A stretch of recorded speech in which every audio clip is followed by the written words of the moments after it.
olup bitenlere daha çok rahat bir şekilde yardımlaşarak, birlikte hareket ederek meselenin üstüne gidebiliyordu. Ve bu da yani o günün şartlarında, koşullarında bize daha çok bir fayda sağlıyor. Farklı hedefler getiriliyordu. İşte İstihbar seferleri şu anda isimleri tam olarak aklıma gelmiyor. Hoca bizzat gidip farklı yerlerden, İzmir'den, Ankara'dan getirip bu şekilde faydalı olan bir araştırma hem bir yenilik içerisindeydi. Ve verdiği derslerle geniş bir kitleye hitap etti. İlmin genişliği karşısında mütevaziydi ve hiçbir zaman ilmiyle üstünlük taslamadı. Yani ifade ettiğimiz gibi hoca çok donanımlı, birikimli olmasına rağmen o ilmiyle üstünlük taslamıyordu. Yani bu da büyük bir sıfattı.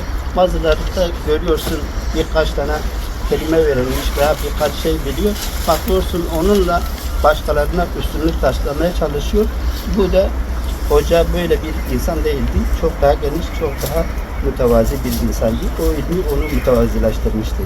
Kendi ifade ediyordu. Diyor eğer Allahu Teala bize lütfetmeseydi bugün belki biz de sıradan bir insan gibi olurduk ve hiçbir sesimizi çıkarmadan, korkumuzdan belki köşeye çekilirdik. Yalnız diyor Allahu Teala bize öyle lütfetti ki Allahu Teala'nın verdiği o lütufla Allah'a şükürler olsun ki biz küfre karşı sessiz kalmadık. Ve bunun üzerine bunu söylüyordu.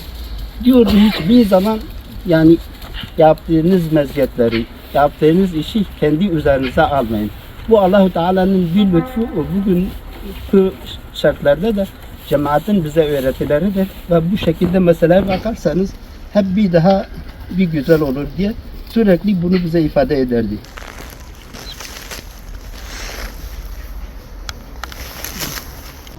Şehit İbrahim Hoca çok teferruatlı, çok donanımlı, çok kişilikli bir insandı. Şehit İbrahim Hoca'yı bir iki dakikayla anlatmak gerçekten yani doğru olmaz ve hocayı tanıtamayız da. Ama olabildiğince hocayı ifade etmeye çalışırsak hocanın özellikle uç sıfatını ona çıkarabiliriz. Çok alim olması, cesur olması ve bunun yanında çok sosyal olmasıydı. Özellikle yani o zor dönemlerde hoca hiçbir zaman davasından taviz vermeden sürekli bir şeyler, İslami bir hizmet anlayışıyla yani nasıl faydalı olabilir gayreti içerisindeydi ve çok hareketli yerinde durmuyordu. Ne yapabilirim diye ve şehadetine kadar da bu hal üzerine devam etti. Özellikle alimdi, girdiği hangi sohbette ve girdiği konuda çok rahatlıkla kendini ifade edebilecek, muhataplarını çok ikna edebilecek bir donanıma sahipti ve çok tatlı bir lisanı vardı. Yani insan hep onu dinlemek isterdi. Gerçekten de çok hem böyle tatlı bir siması hem tatlı bir dili vardı. Muhatabı çok rahat bir şekilde ikna olurdu. Yani çok kendini ifade ederdi. Ve hatta gittiği yerlerde alimler yani taziyelerde, farklı yerlerde konuşmayı, sohbeti ve konuşmayı hocaya devrediyordu. Hocam buyurun siz konuşun. Ama günlük hayatında hocaya baktığımızda hoca böyle bir şey yani yüz göstermiyordu. Normal sıradan bir insan, hareketleri, davranışları, konuşmaları. Hatta bir gün bir kardeşimiz ona şunu söyledi.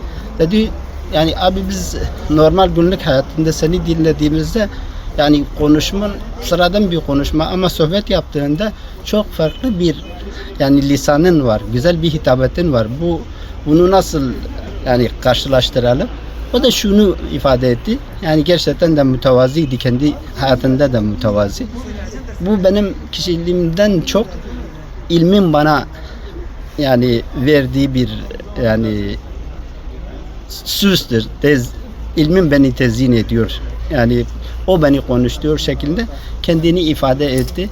Hoca çok cesurdu. 1990'larda verilen ondan önceki süreçte verilen mücadele gerçekten şimdi bir iki kelimeyle ifade edeceğimiz bir mücadele değildi. Çünkü o zaman tabir caizse İslami anlatmak ateşten gömlek gibi bir şeydi. Sol örgütler yani konuya hakimdiler ve çok baskındılar. kendini İslami olarak ifade etmeye çalışanlar çok rahat bir şekilde susturup veya onları saf dışı edebiliyordular. Ama bütün bunlara rağmen hoca hiçbir gün onlara prim vermedi tabir caizse ve kendi davasından geri kalmadı ve daha bir aşkla mücadelesini sürdürmeye çalıştı.